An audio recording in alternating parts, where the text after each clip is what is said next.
Welcome to yet another unboxing video on the Watch Kaki channel, and for today's video we are going to unbox this Zelos that just came in from the delivery guy. And let me just cut open the parcel here and see what we've got inside.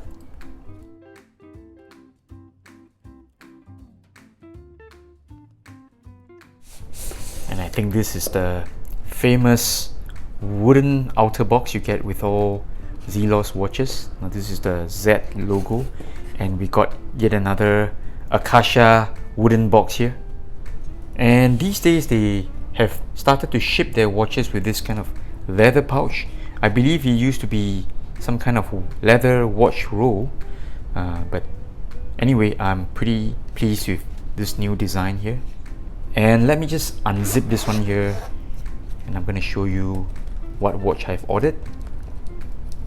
And here you go, ta-da! Alright, so this is the Horizons 43mm, and I've ordered the one in carbon dial.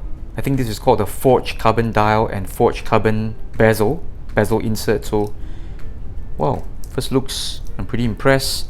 I quite like this carbon dial look here. I believe every piece is different, so I wanted to give it a try, try out and see what the fuss is about regarding all these carbon dial. So let me just put the watch aside, and then I show you what else goes on inside the zipper pouch here. I believe there's a warranty card here. Alright, it's pretty standard with Zelos watches.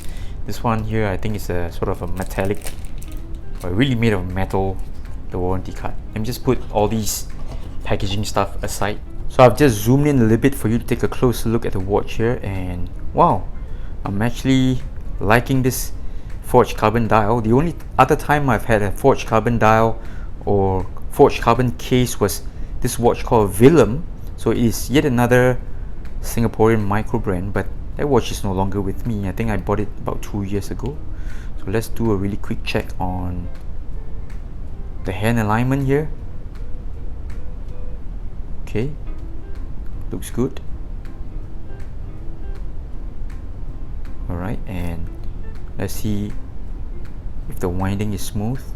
Alright, it's all good here. This is the NH35, and I would think, for such movements, I think they're very sturdy and robust, so not much of a problems. Even if you were to encounter any problems, you can easily swap out the movement. So I've just removed the sticker here as well for you to take a look at the bracelet. Okay, so first impressions tells me that this is slightly more well built than the Swordfish 40 the other time. Okay, I haven't really got enough time to test out that one.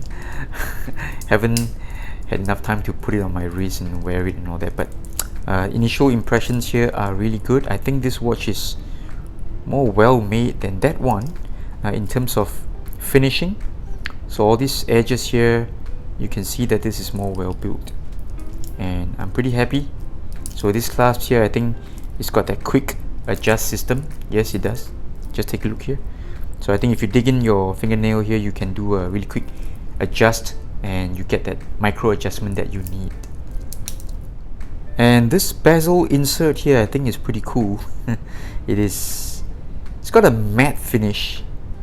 Alright, it's not overly shiny, but I really like the difference in terms of color and texture.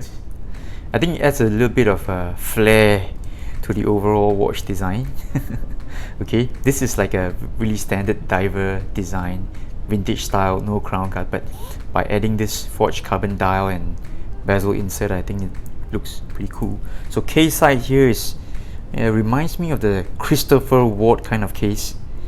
It's got a really slim mid case here, and then plenty of beveling, polished bevel, and then leaving the transition back to a brush finish at the top of the lux and case side. So all these effects, I think they aim to make the watch look thinner than what it really is, because you're trying to reduce the slab side here. Okay, so in actual fact, this is a pretty thick watch if you were to measure from the case back to the top of the dome crystal, but because of this very slim mid case here, I think the effect is very well executed. Good job, Zelos. So bezel action here is also, I would say this is a nicer bezel action than many budget Seiko divers. This watch here, I think it was selling for US dollars $3.99, so I would rate this along with the King Turtle or King Samurais, because those watches are in the 500 to 600 zone in Singapore, and I think because of the conversion this would be in the same price bracket.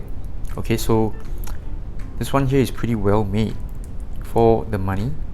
Alright, so stay tuned for the detailed review. Okay, so far I'm liking this one. Okay, I'm happy that it's got better build quality than the Swordfish 40, so hopefully I can spend some time with this watch and do a detailed review. I'll see you soon. Bye bye.